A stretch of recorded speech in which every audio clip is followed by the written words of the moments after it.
Major funding for Election 2018 AETN debates is provided by AARP Arkansas.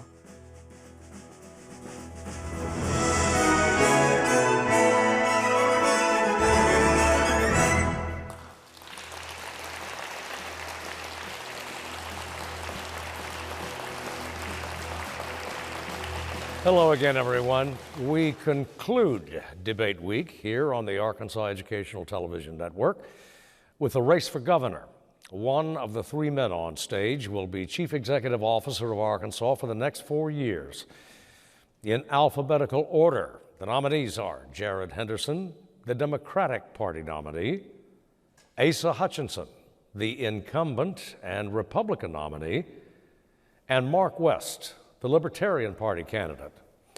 The candidates will be questioned by a panel of Arkansas reporters: Lance Turner of Arkansas Business, Michael Hiblin of KUAR Public Radio, and Una Lee of KHBS KHOG. Each candidate will have 2 minutes for an opening statement. Each will have 2 minutes to respond to a question, while rebuttals are limited to 1 minute. At the conclusion of the debate, each candidate will have 2 minutes for a closing statement. The order of opening statements, rebuttals, closing statements was determined all prior to the broadcast tonight by a drawing in which the candidates or their representatives participated.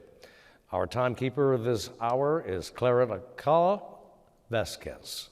And with that, our first opening statement tonight, Mr. Henderson. Thank you so much. Well, I'd like to start by thanking AETN for hosting this debate.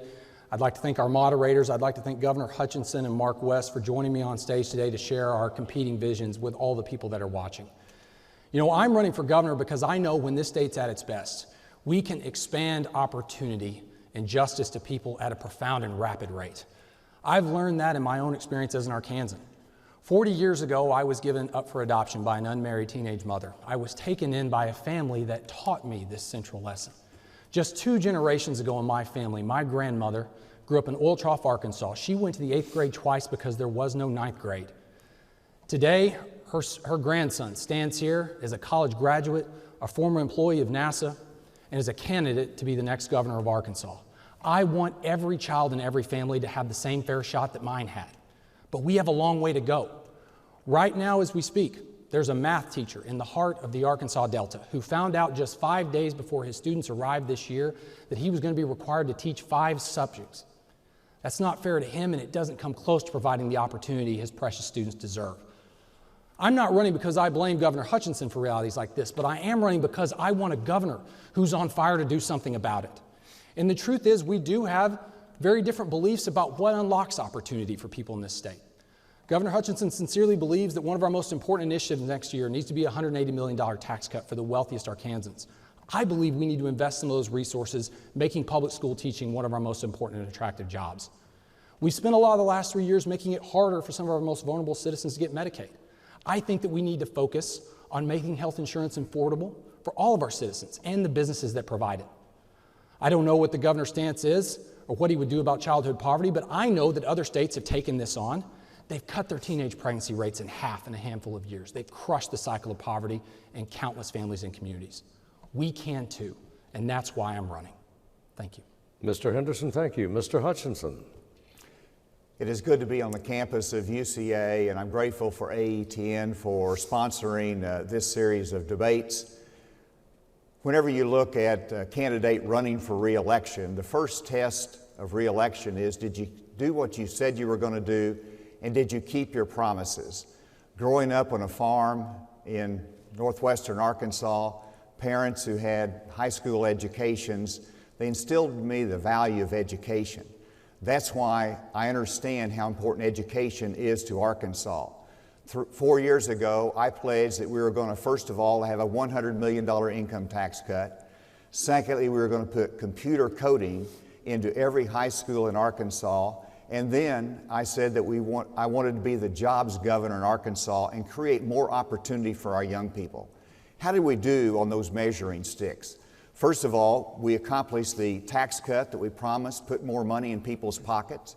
Secondly, not only did we put computer coding in every high school in Arkansas, we now lead the nation in computer science education. And when you talk about creating jobs, we've created 70,000 jobs, reached the lowest unemployment rate in the history of Arkansas, and we're going to continue to do that. And the results are, because jobs have been created, 65,000 people have moved out of poverty over the last 4 years in Arkansas. That's because they're working, their income levels goes up. And so I'm running for re-election. Hold me accountable with what I promised and what we did.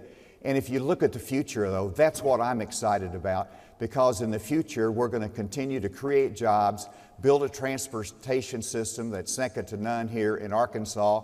We're going to improve teacher pay and put more money in their pockets, and we're going to transform government. I look forward to the debate today. And Mr. Hutchinson is thanked. Mr. West. Well, thank you, Steve. I also want to thank AETN, the panelists, and UCA for putting this event together so that voters can hear these differing views on how our government should operate in this state. I also thank all of you that are listening. Most of all, I want to thank my wife of 22 years, Christy, and my 3 kids, because without their support, there wouldn't be a campaign. My fellow Arkansans, I want to talk to you tonight about things that are different. And one of those differences you're going to see is with the guys sharing the stage with me. They both have a completely different view, a more polished view, a more political view of things, and I come from a more average Arkansan view. For those that don't know me, I am Mark West, the Libertarian candidate for governor. I'm not D.C., I'm not Ivy League, I'm just a Main Street Arkansas guy. I've spent my entire adult life working 2 jobs, just trying to make ends meet. I work paycheck to paycheck, and sometimes that paycheck doesn't go as far as the bills. I understand that struggle. I was born and raised in West Memphis, blue-collar family. My father was hardworking and instilled hard work in me. And I'm proud to say that I graduated from West Memphis High School and Arkansas State University. And I've spent more than half of my life in the Delta, which is why healing the Delta economy is so important to me and such a key point of my campaign. I don't think it's right that 90% of our counties in this state are in economic decline, while the economic growth is limited to very few places like Springdale. What I want to show you tonight is a difference in how to view government. My 2 opponents both tonight believe that government has the solution to everything, just in varying levels. You have a Democrat solution and a Republican solution, and what I want to talk about tonight is the Arkansas solution. I want to talk about how we can limit the role of government so that the entire state can rise up together. I believe that by empowering you, we can empower Arkansas, and it can become the destination state for liberty so that our kids and grandchildren will choose to build their lives and careers here. Mr. West, thank you. Our first question tonight comes from Lance Turner, and it goes first to Mr. Henderson. Good evening. Arkansas this year became the first state to implement a work requirement for people on the state's Medicaid expansion program under the Affordable Care Act. So far, 7,800 people have been removed from the program under the new requirement. Critics have complained that the process for enrollees to verify themselves as meeting that requirement, a process that relies on internet access, is out of reach for many and not well publicized. Is the process a fair one, and how might it be improved? Yeah. Well, thank you for the question. I think this is one of the most important topics we can discuss in this debate because of the profound effect it has on so many folks. You know, this is an interesting topic. I think it's one of the first times in Governor Hutchinson's political career where he's actually worked to create a new bureaucracy and a part-time website to put between some of our citizens and access to health insurance. You know, and I am all for able-bodied people working and doing their part. But I think that access to health insurance is an enabler of that, not an inhibitor.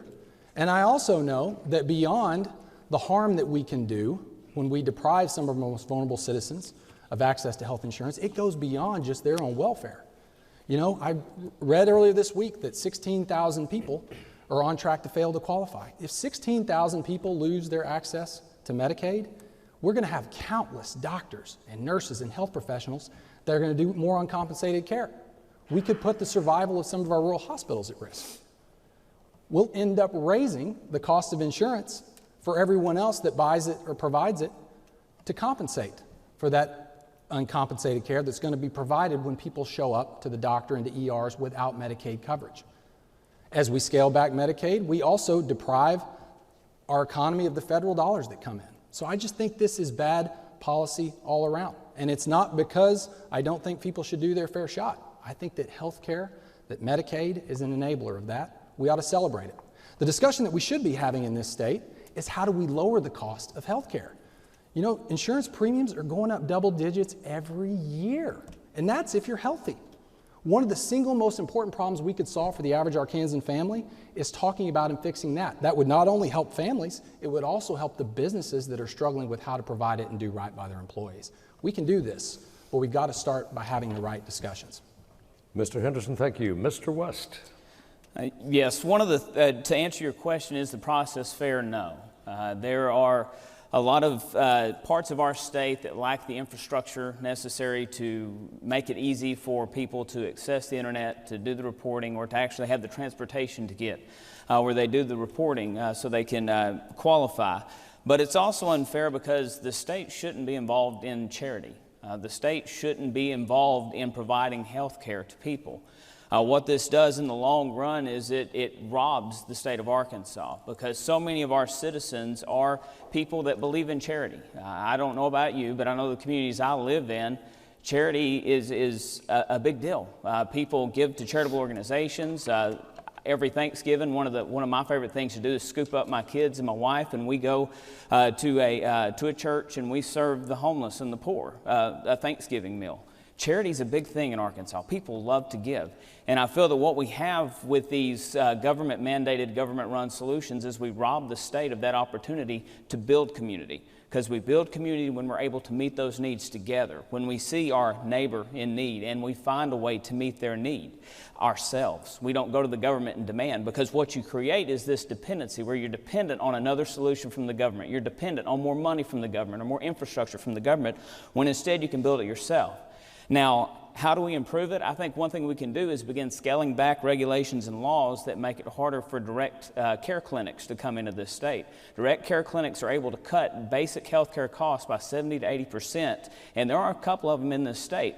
And what they do is they provide a full-service clinic. You have a subscription service at a low rate that most people can afford, and those that can't, most charities will be able to afford, and will be able to help provide those needs for those that are most vulnerable.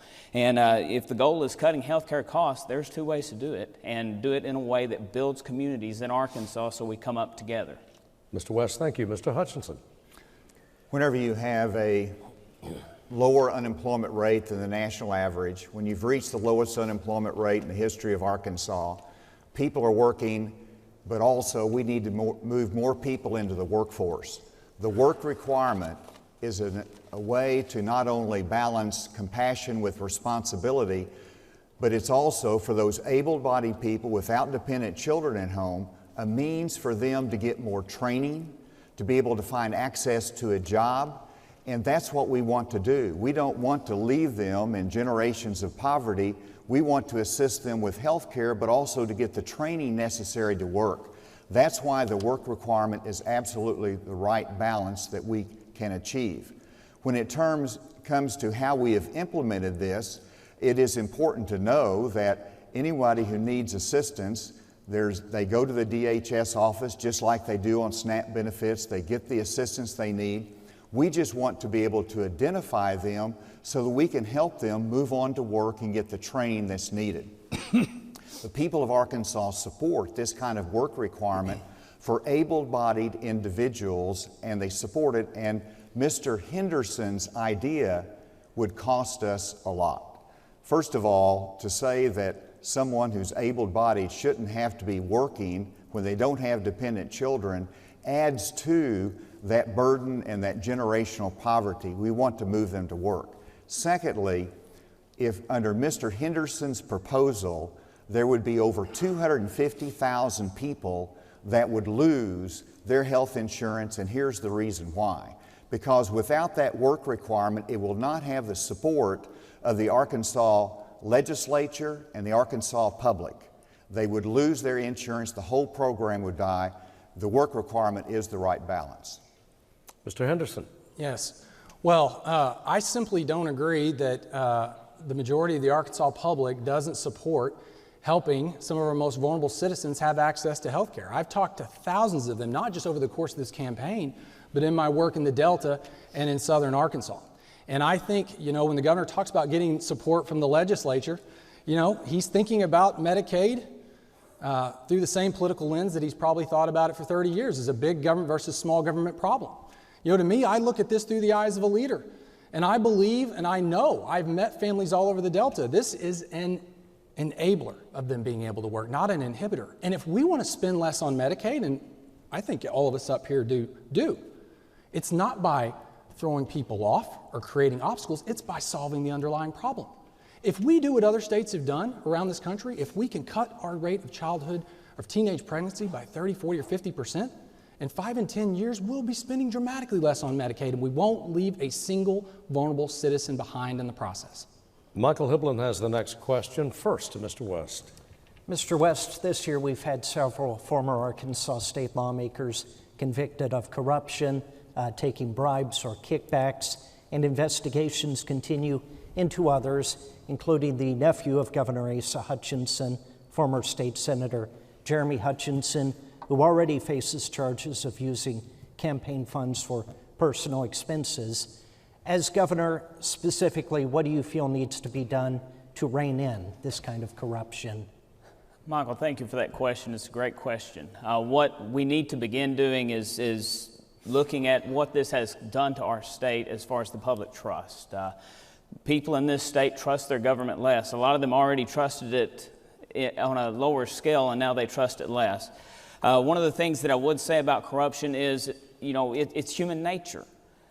Human nature is what drives the corruption that we have in Little Rock, and I think it's unfair to blame one party or the other. We need to put blame where it really is. And the big problem we have, and the biggest threat to the future of our state, is the size of our government. There is too much money in Little Rock, and there's too much power in Little Rock. This is why I've proposed the Committee on Spending and Taxation. And what we're going to do with cost is we're going to look at every agency, every department. We're going to look at every function of our government. We're going to look at every regulation, every rule. And we're going to look for areas where we have redundancy, where we have overreach, where we have unconstitutional things happening, and we're going to recommend those cuts to the state legislature. And then we're going to do a statewide tour, and we're going to go to every city and town, and we're going to tell you what we propose to the state legislature and tell you to make your legislatures pass that and pass those cuts so that we can cut the corruption. Because when you cut the money in Little Rock and when you cut the power in Little Rock, you cut the atmosphere that creates corruption.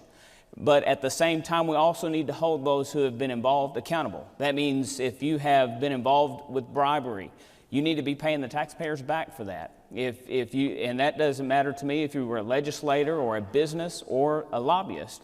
You should be paying the taxpayers back for that money. Also, any piece of legislation that can be shown to have been passed through any of these means, bribes or whatever, we need to put those to the legislature for immediate repeal, because we shouldn't continue to pay for bills that were bought with bribery. We need a governor who's going to take leadership and stand up for the people of Arkansas, and that's what I plan to do. Mr. Hutchinson. Someone who served in public life, in Congress, and 2 presidents, it's very troubling as governor to see these kind of ethical violations, really criminal conduct. And it starts with the heart. You've got to have your elected officials doing the right thing and hold them accountable when they don't. Under these circumstances, you see that this started in 2013, 2014, long before I became governor. The wrongdoing has crossed administrations, has crossed political parties, and we want to hold those that are responsible accountable. The second thing that we need to do, though, is to make sure that our ethics laws are strengthened. We want to strengthen the penalty provisions for the Ethics Commission. We want to be able to make sure that our campaign finance laws, that there's proper disclosures. And so there's a reform package that I've presented that we hope that will pass, that will help to make sure that we prevent conflicts of interest, we have the right transparency there, and we hold people accountable. Let me come back, though, to something I think is very important that's already been raised, and that is the work requirement. Mr. Henderson raised the point that somehow we're going to magically get the legislature to approve $250,000 being on the expanded Medicaid when we don't add reform measures in there like the work requirement. Under his plan, there would be 250,000 or more that would lose their health insurance because the legislature would not enact and approve the Medicaid expansion Arkansas works without that work requirement. It takes 3/4 vote of the legislature, and this is where it's not a practical solution to say we're going to do away with the work requirement. We're not going to ask people to be responsible and accountable. We're just going to spend the money, and then that's when the program ends and 250,000 people would be out of health care. Mr. Henderson. Well, I'd start by saying I do think that it is very appropriate to ask people to be held accountable and to be responsible, particularly when they're the most powerful people in our society, like our legislators. And, you know, I'm glad to hear that the governor is finally coming around and has produced a plan that lives somewhere, but I know that up until a month or two ago, there was no plan, and that his initial response to this latest, the latest instances of corruption, the latest indictments, was sadness. I think the appropriate response to this is outrage and action, because while these things have been happening across administrations and over years, while it is not the governor's fault that this has happened, I do think it is a governor's responsibility to look problems like this squarely in the eye and to figure out common sense things we can do to raise the deterrent for powerful people abusing their power, to put in place measures of transparency, basic steps that require information up front that make it harder to do this in the first place. I think we need to go even beyond that. You know, people across the political spectrum that I met all year in this state, they are so turned off by our politics for a variety of measures. We need to go further by doing things like shining a light on dark money, rooting out some of the most corrosive practices in our politics that poison things on the left and the right. This, to me, is what leadership looks like in the face of these transgressions. We have had 7 legislators convicted or indicting. As we sit here on this stage right now, we have a sitting Republican legislator that has not paid taxes in more than a decade, but that is getting a paycheck from the Arkansas taxpayers right now. That is an outrage, and we need aggressive action to correct the situation now and to minimize it to the greatest extent we possibly can in the future. Mr. West, you have 1 minute. Arkansas, I don't know if you guys heard it, but the governor's plan is simply this. We're going to let the legislators take care of the legislators. We're going to make them tell on each other and hold each other accountable. I argue if that was going to work, it would have worked already. We wouldn't be looking at people being indicted and going away. The reason the governor doesn't want to address the fact that the money and the power in Little Rock is what's leading to the corruption is because Governor Hutchinson is part of the problem. He is part of using that money and that power to push politics, to push legislation, to push regulation, and to make sure that his friends, his corporate cronies, are the ones who benefit. Well, as long as his corporate cronies benefit, every Arkansan suffers, because we suffer a lack of trust in our government, and then we suffer a lack of belief that our government is actually working for us instead of for the corporate cronies and the cronyism coming out of Little Rock. Una Lee has our next question. It goes first to Mr. Hutchinson. Governor Hutchinson, you released a government transformation plan, a plan you say will save about $15 million and cut the number of departments from 42 to 15. How do you ensure that state employees will keep their jobs, and how do you ensure that implementing this all at once runs smoothly for employees and Arkansans? Well, first of all, you have to look at the track record on transformation. This is not something we just started on the last 6 months. We've been working on it for 4 years, and we've already, through combining agencies, mergers, we have reduced state employment by 1,500 employees. Now, this was simply by attrition. When someone retired, when they left government employment, we looked at it, do we really need that position? Can we save and be more efficient through technology? And as a result of that, we've saved taxpayers money. Now we're looking at the larger scale of things with transformation, where we take 42 departments of government that report directly to me, reduce them down to 15, largest government transformation since Governor Dale Bumpers initiated that in the 1970s. So it's a very significant transformation. What do you say to the state employees? Look at my track record. We are not going to be eliminating positions just because we're having a transformation.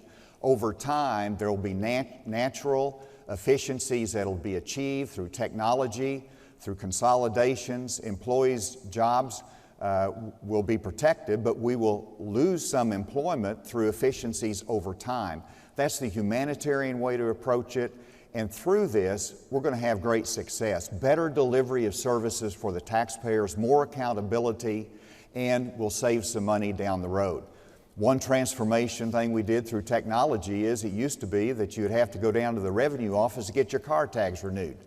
Take your number, wait in line until your number is called. Now you can go online, you can renew your tags, you can pay your sales tax. That's the kind of transformation that makes sense in a technological world that we need to apply to government as well. Thank you, sir. Mr. Henderson, 2 minutes. Yes. Well, I do think that there is a big opportunity to make government work better for people. But I haven't seen that so far. You know, Governor Hutchinson's been in office for 46 months. There seems to be a plan. I've seen press conferences where there's new org charts. I even saw a 6-foot stack of unopened copier paper that I guess indicated government regulations that we've got rid of.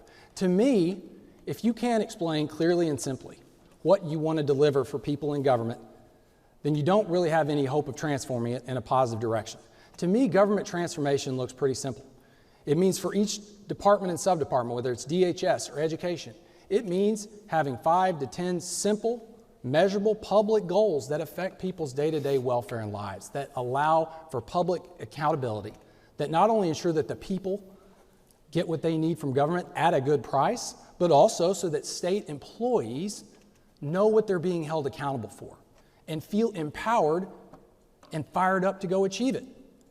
That, to me, is how you transform government. It starts by asking, what do we want to achieve for the people? And I haven't heard that. I don't see it. And we're 4 years in, and I think at this point we don't have any results to show for it yet. I think we can do better. Mr. West. Yes, I appreciate the question, Una. Transformation of our government is something that's very important, and it should be a top priority for any leader in any administration. One of the things that has stood out to me is it has taken 4 years, and this is what we have. Back in the spring when I proposed costs, the governor almost within a week was talking about transformation and this big announcement of all that was going to happen, and this government was going to look so much different, and it was going to be so transformed and revitalized, and we were going to be looking at a new Arkansas government and a new way that our government should work. And then they released the plan this week, and I'm sorry, but when I looked at it, the first thing that came to mind was it looked like they just took a deck of cards, shuffled them around, and then sorted them by suit and said, hey, your government's transformed. I'm sorry, that doesn't go far enough. This transformation is not looking into the departmental, the regulatory, and the agency overreach that I'm hearing from so many Arkansans about, whether it's DHS, whether it's Arkansas Game and Fish. I'm hearing from Arkansans daily that are upset with the overreach in this government, and this transformation doesn't do that. Now, I do applaud the governor. I'm glad to see us stepping into the new millennium, stepping up with technology and his coding initiatives in school. I like those things. I want to see us be ready for the future. But at the same time, we have to deal with some fundamental issues, some fundamental overreach that is creating problems with the people. It is making people resent their government. It is making people afraid to hear that government might be at the door. And people should not be afraid of their government. Their government should be afraid of them. And a true leader would make sure the people know that the government is here for them and the government is responsive to them. The government isn't here to be a lord over them, to tell them what they have to do to run a business or to tell them what they have to do with personal and private decisions. And that's what I would like to bring to Little Rock. Mr. West, thank you. Mr. Hutchinson, back to you for 1 minute. This transformation is very significant. If you do not see the great work of our state employees over the last 4 years, then you haven't been paying attention to what they've done in terms of reforming our human services so that we are more effective in delivering care for our foster children. It's so important in Arkansas. We've reformed Medicaid so that actually last year we had 0 growth in Medicaid.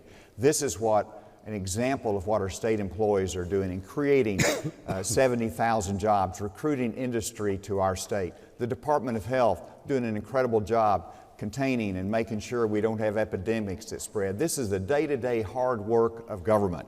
When you look at the future, no specific plan has been proposed by Mr. Henderson. He just points the gun and says we're not doing enough.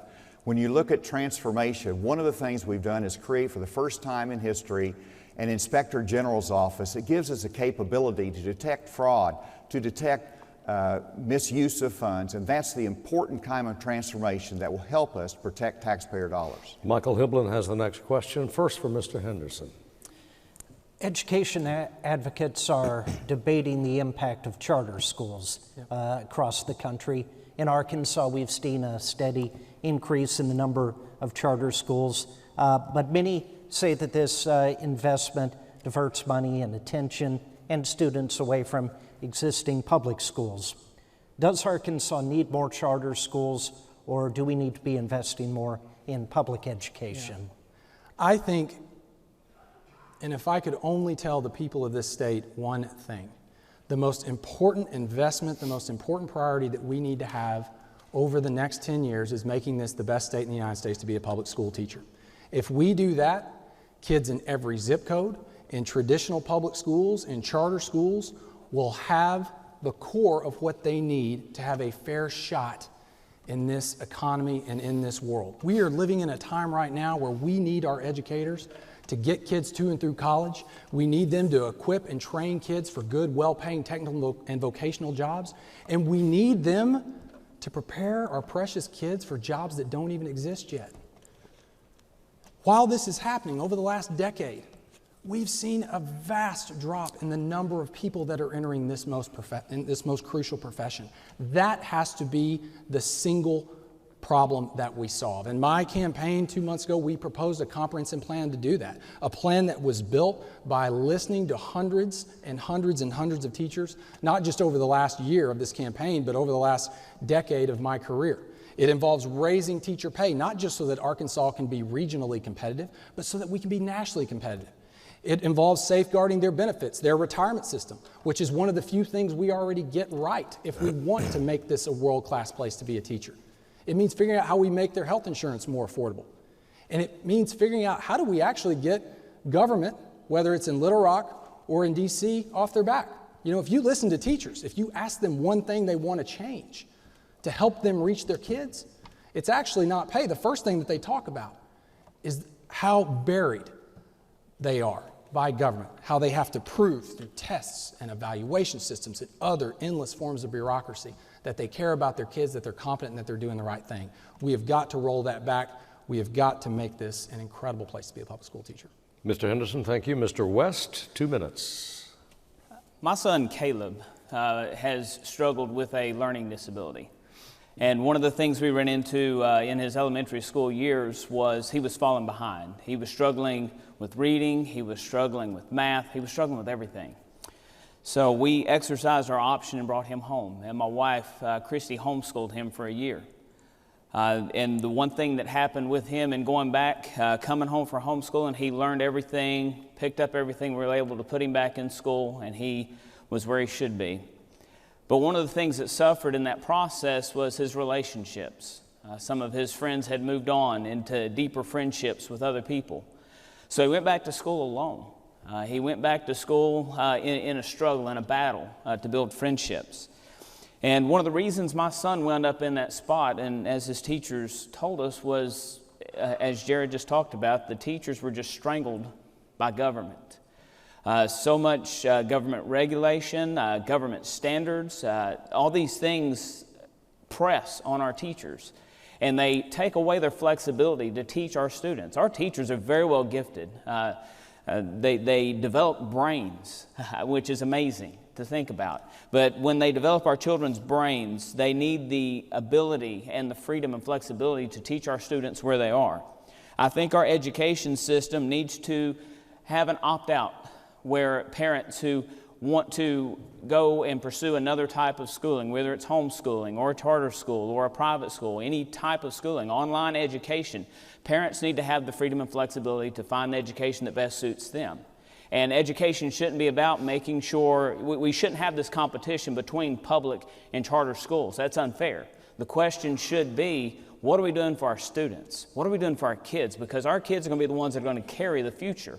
And we can't fail them while arguing over public or charter schools. Mr. Hutchinson, 2 minutes.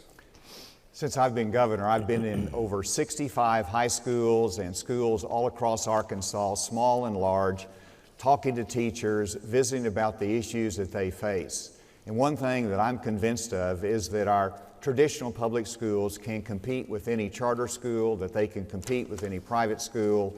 They do well. And we want to continue to support them and make sure our public school system is strong and competitive.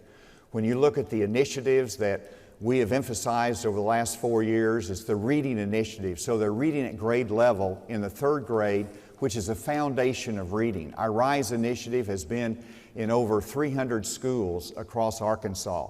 Continuing to give an option for the students that want to engage in workforce education in case they decide not to go to college, to get a welding certificate.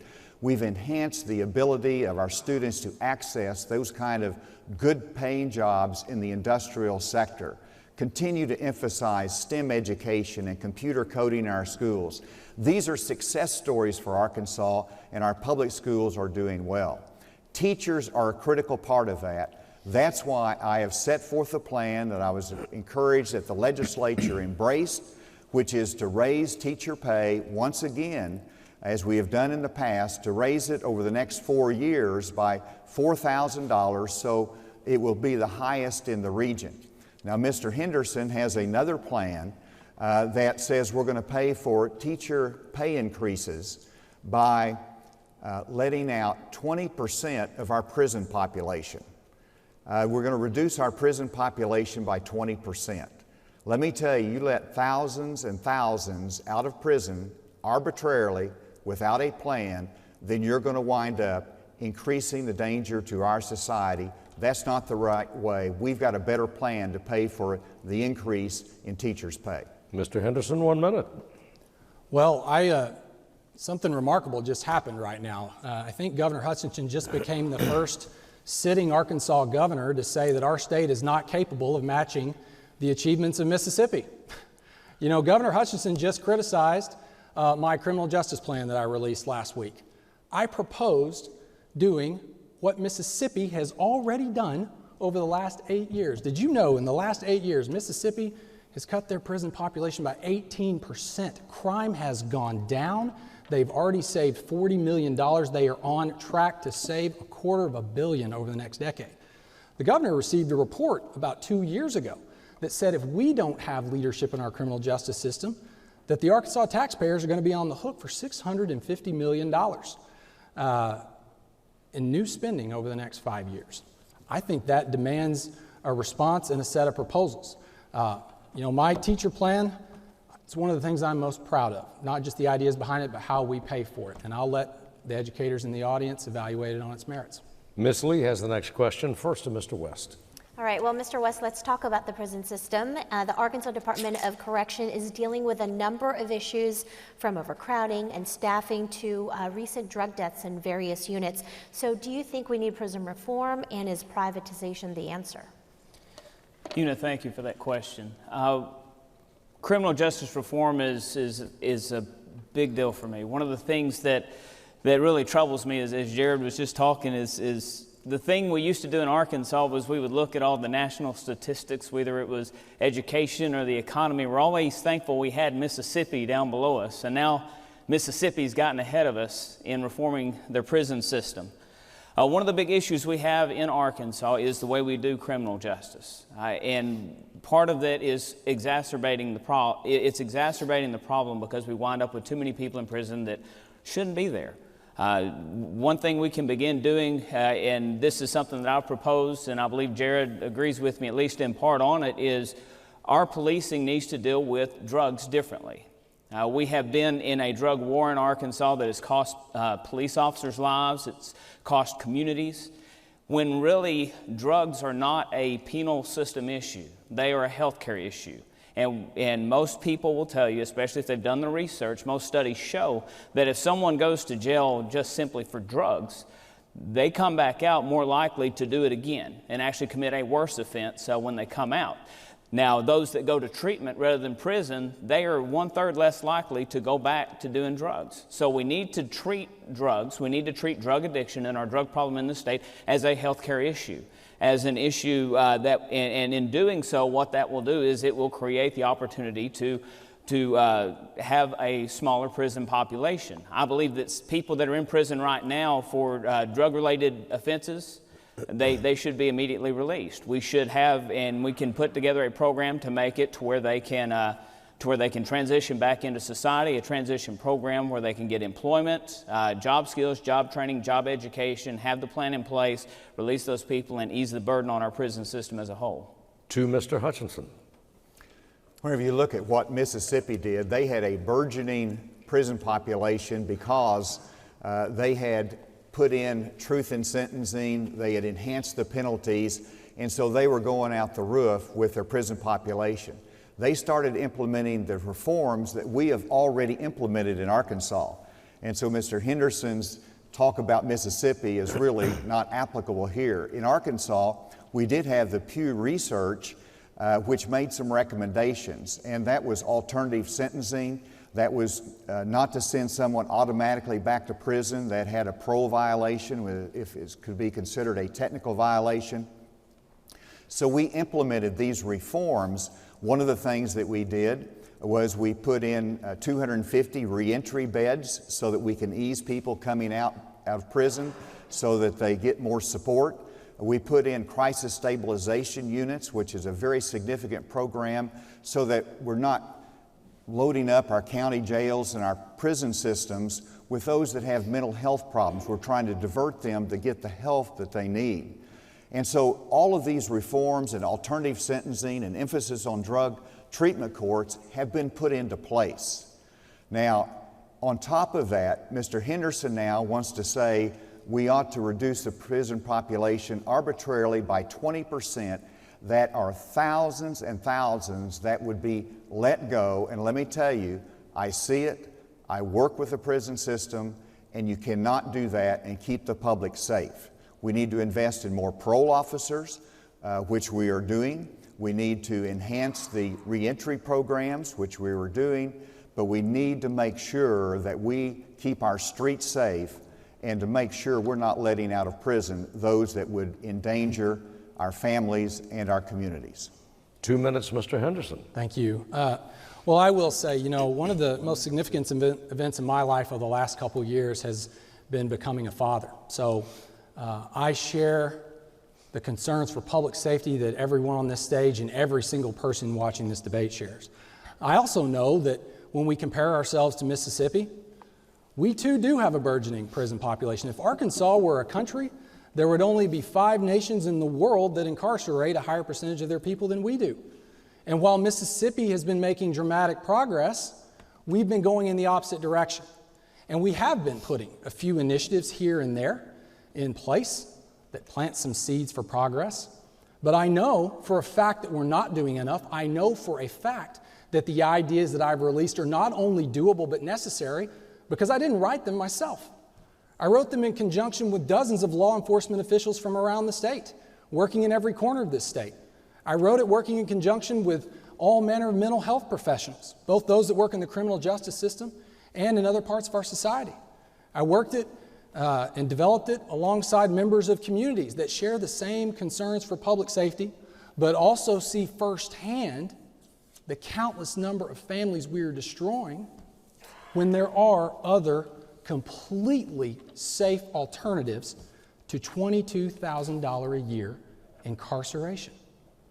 This is just an area where we need to put smart politics aside, which tells us just to pound the table for public safety and not innovate and not lead. We need to face this, have the courage to do what other states have done. Yes, in a smart, cautious manner, but with some decisiveness, with some courage. The people of Arkansas are counting on us to solve this problem. If we don't, they're going to get hit with a $650 million bill right about the time the next governor's term ends. Back now to Mr. West for 1 minute. While I do applaud that there are some initiatives in place, they don't go far enough. Our prison population continues to grow, which continues to put that debt and that burden on more and more Arkansans and on more of our future. I think we need an approach, as I've already outlined, that treats the drug issue as a healthcare issue. It's a way to treat it that respects the family unit and is actually focused on helping strengthen that family, because the key thing to making the whole economy grow, to bringing up those other 90% of the counties that have been ignored for 4 years, is we have to rebuild communities. And you don't rebuild communities by destroying families over non-victimless crimes or over victimless crimes. So what we need to do in those communities instead is stop locking up people for victimless crimes, but secondly, we need to give them the opportunity to grow. We need to have close the job skills gap so that people have a job skill that is marketable so they can go to work and rebuild their community. Next question, Lance Turner, first for Mr. Hutchinson. Governor, since President Trump started trade talks with several countries, most notably China, Arkansas farmers have taken it on the chin, enduring punishing prices for products like soybeans. Meanwhile, companies like Walmart warn that retaliatory tariffs will result in higher prices on a range of goods for their customers. How much time do we give the Trump administration in its trade war with China, which, at least in the short term, threatens the livelihood of Arkansas's agriculture industry and the pocketbooks of Arkansas consumers? In my conversations with President Trump, I've personally pushed back on tariffs and how they have hurt us in Arkansas in terms of our agricultural community. Now, I recognize, though, that he has achieved some success. We have a new NAFTA agreement that needed to be modernized. That was a tough trade policy he took, and he had success in it. Whenever it comes to overseas, you have to look at a continued trade war with China that hurts the consumers in Arkansas, that hurts our farmers. Right now, our soybean farmers are stressed to find the markets that they need for their product. And so I want to see an end to this trade skirmishing and war. Hopefully we can get that resolved successfully, but it needs to be done very quickly. I've been a voice for Arkansas agriculture in terms of our openness of global trade, because we have to depend upon that. We're such great producers. I was the first governor to go to Cuba to market our agricultural products after we restored diplomatic relations to Cuba. We actually sold tons of poultry to Cuba after I left there, and we reached an agreement there. But we need to open up that market. We need to open up China's market. We need to push on Europe and say we need that market open to Arkansas agriculture. That's what will help us in the long run. I'll continue to be a voice for that global trade and make sure the administration knows how that impacts us. It impacts us also in our recruitment of industry, because some of our industry in Arkansas depends upon aluminum or steel that comes from overseas in their production line that they can't get elsewhere. And so hopefully this can be resolved very quickly so we continue. The job growth has been successful in Arkansas for us. 2 minutes, Mr. Henderson. Well, you know, as the tariff debate has unfolded and its consequences have hit our farmers, our producers and consumers of steel and aluminum, you know, this is one of those issues that for me, being new to politics, is a little bit hard for me to understand. I think because it is so unambiguous to me that we need to stand up on every platform, in every audience, including in the Oval Office, if we have that opportunity, and just say unequivocally and directly that this is a horrible idea, and that our citizens, our farmers, our consumers are hurting because of a reckless and unnecessary policy. You know, and there's been some news in the last couple weeks about this new NAFTA deal, but you know, in the farmers and the consumers that I've talked to, it's still kind of hard to discern how it's different from the old deal and what we've gotten for all of our trouble. I do know one thing that we've gotten, which is a $12 billion taxpayer-funded bailout. It seems to me that these are very easy, common sense things to stand up and say. If your loyalty, if your calculus is what's best for Arkansans. This trade war should have never been started. It still doesn't have clear goals, and the damage to our farmers and to businesses around the state continues. You know, it was several months ago that Baker up in Rogers announced the cancellation of 100 new jobs. You know, the struggles of our soybean farmers are well known. You know, the question is, when does it end and what's going to be the cost? You know, we also heard in the news recently that Ford, you know, which is not in Arkansas but affects Arkansas consumers, has lost $1 billion. They're going to be having layoffs. This ripples through and affects us. We need leadership that stands up, especially when something that is this easy and clear cut, and says so. Mr. West, 2 minutes. Well, I know that in the business I work in, one of the things that we have is this concept of cost. We have to bill our clients for our cost, and we're going to make sure that we make money so we can pay our employees so they can go home and feed their families. And what tariffs are, in their rawest essence, when you really boil them down, is they are just a new tax. It's just another tax that consumers are going to have to pay. Those businesses in China or the businesses in America are not going to just pay those taxes and say, well, we're good patriots, we're going to pay this tax and we're just going to keep charging the same price. No, they can't do that. They're going to go out of business. They can't feed their families that way. So this was a very poorly conceived idea, and it's very atrocious the way it has impacted Arkansas farmers, especially when we get news this week from Talk Business and Politics, where we see that our soybean crops, instead of the usual 1% to 2% that suffer from mold and mildew, since we've had an exceptionally more humid summer, those crops are suffering at 5% to 7%. So the farmers are already stressed with that additional loss, and now they're going to have more loss because these tariffs are going to hurt. So what we need to do is get away from this concept that our government needs to negotiate how we trade with other people. If I'm growing apples in my yard and I want to sell you some apples and you want to buy those apples, at whatever price we agree to, why do we even need a government involved in that transaction? We don't. And if I'm selling bad apples, you can tell somebody else I sell bad apples and they won't buy them apples. And I know some of you are saying, you know, how you like them apples. But what we need to understand is we need to simplify difficult economic concepts. And the simple concept is this: if I make a product and you want to buy it, there's no reason the government should tell you you can't buy it unless I'm trying to hurt you or I'm trying to harm you. If it's shown that I'm trying to be a good business and I'm trying to make a living, government has no right to even be involved in that transaction. Mr. Hutchinson, 1 minute. Mr. West said early on in the debate that 90% of Arkansas is in decline. I could not dispute that more. Whenever you look at the job growth, the wage growth, the economic growth in Arkansas, it has been across the state. And certainly there's pockets that we need to work harder on, but I'm very proud of the fact that I was down in Dumas for a jobs announcement of 60 new jobs at SF Holland that's in the automobile industry. I go to Melbourne, microplastics is expanding. I go to Helena, West Helena, where Envirotech from California located there. You go down to Glenwood, very proud of Conifex, a Canadian company, restarting the mill there in the timber industry that's so important, creating over 100 jobs, and they can't get enough people physically to work in the plant. They need more people. They need more workers. Those are the job opportunities that are here, and there's all over Arkansas, from Melbourne to Dumas, and that's the kind of growth we need, and we're having success all over Arkansas. Thank you, gentlemen. We have reached the portion, or the part of our broadcast in which has come the time for closing statements. And again, as was decided by a drawing prior to the broadcast, Mr. West will have your closing statement first. Arkansas, I hope that tonight you have seen a new way to do government, a way that is not the Republican way and it's not the Democrat way, it's just the common sense Arkansan way. I have laid out how we can do government based on libertarian principles, based on principles that matter to me and that I think will be best for the most Arkansans.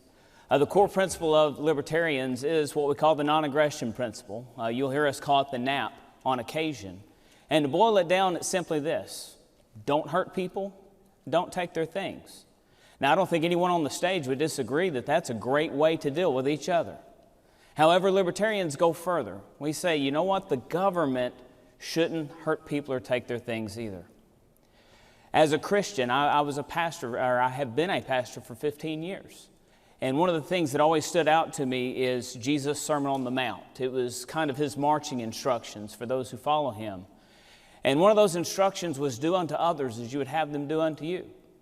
That simple verse matches so well with the non-aggression principle, and that is why I became a libertarian and began believing that we can use this philosophy not just for each other, but we can hold our government to that same standard. And that is what I've come out here to talk about today, is let's get away from this bitter fight over how much more power we can give the government. You know, let's fill the tank by 5 drops or 4 drops. That's what you have in the two gentlemen to my right. They both want to keep the government in power. They want to keep the money in the state government, and they expect everything to fix itself with their government solutions. I'm not here today to offer you a government solution. I'm here to offer a way of scaling back the government so that you are empowered with liberty. So that through the liberty you're empowered with, you can empower the state of Arkansas to become the destination state for liberty, so that our children and grandchildren want to build their lives, build their futures here with us. Thank you, sir. Mr. Hutchinson, 2 minutes. Thank you. And what you have on the platform is one candidate who believes in no government. You've got another candidate who believes in a massive expansion of government, not having tax reductions. And then you've got a balance that looks at government as having responsibility, but to achieve it efficiently, lowering taxes, competing with the private sector in terms of their growth more than the government sector. One of the things that I'm very pleased with is what we did in the Restore Hope initiative. And this is a good example of where we took the private sector and the faith-based organizations, brought them together and said, we have 2 challenges. We want to have more effective programs for those coming out of prison to give them a second chance. We need to have more effective programs for our foster children that we have a responsibility for. You can't say we're not going to take on that responsibility in government. It is ours to take that child that's been neglected or abused and give them a home. And so we enlisted the faith-based community, but we did our part too. We hired more caseworkers. We had more child welfare investigators. We invested in some reentry programs. That's the kind of balance that addresses real problems in the lives of people that makes the difference for our state. And I think that that's important. I've been blessed in life to have served 2 presidents in significant positions.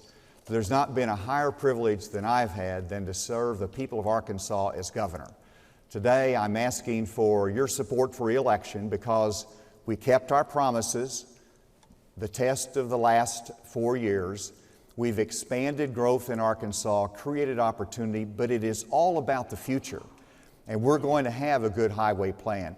We're going to increase the pay for teachers. We're going to transform government to be more efficient, and we're going to make sure we lower taxes so that we can continue to grow the private sector and compete with everyone else around us. Thank you. Mr. Hutchinson, thank you. Mr. Henderson, a close 2 minutes. Yes, well, I would like to thank everyone who has participated in this debate today and who's tuned in to watch and discuss this discussion.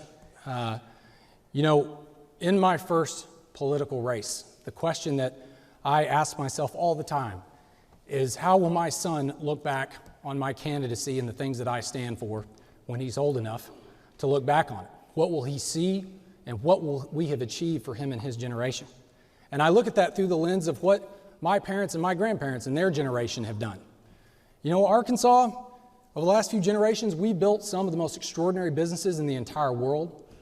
We've developed and grown an agricultural sector that is important to mankind. We produce world-class leadership in politics and culture, even sometimes in athletics. And it has me ask, what are we going to do next? What will make the biggest difference? What will unlock opportunity for most of our kids and push them to set even higher goals? And for me, it's very clear. In the next decade, this needs to be the best place in the United States to be a public school teacher, especially in high-poverty schools. We can destroy the cycle of childhood poverty in so many families and so many communities if we will have the courage to face our nation-leading teen pregnancy rates. We can be one of the first states in the country to figure out common sense ways to finally get health insurance costs under control so that more people can have access to the resources that will help them live full lives. I'm running because I want us to achieve big, possible and practical things. so that we can do what previous generations have done. We can set up our kids for things that we can't even imagine yet. It is fully within our power to do this. If we set the right priorities, we have some vision, and we work with the incredible people that are already and have always been in this state. Thank you. Mr. Henderson, thank you. And so concludes Debate Week here on the Arkansas Educational Television Network. Thanks, of course, tonight to our panelists, Ms. Lee, Mr. Hiblin, Mr. Turner.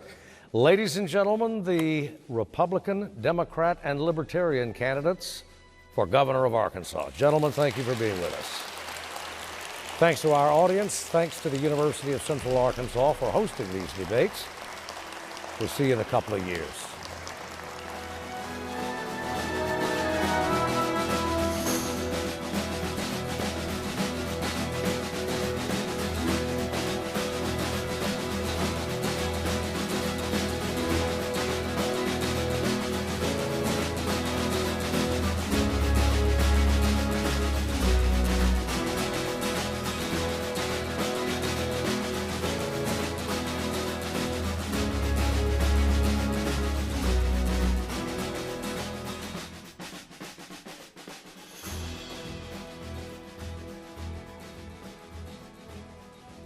Major funding for Election 2018 AETN debates is provided by AARP Arkansas.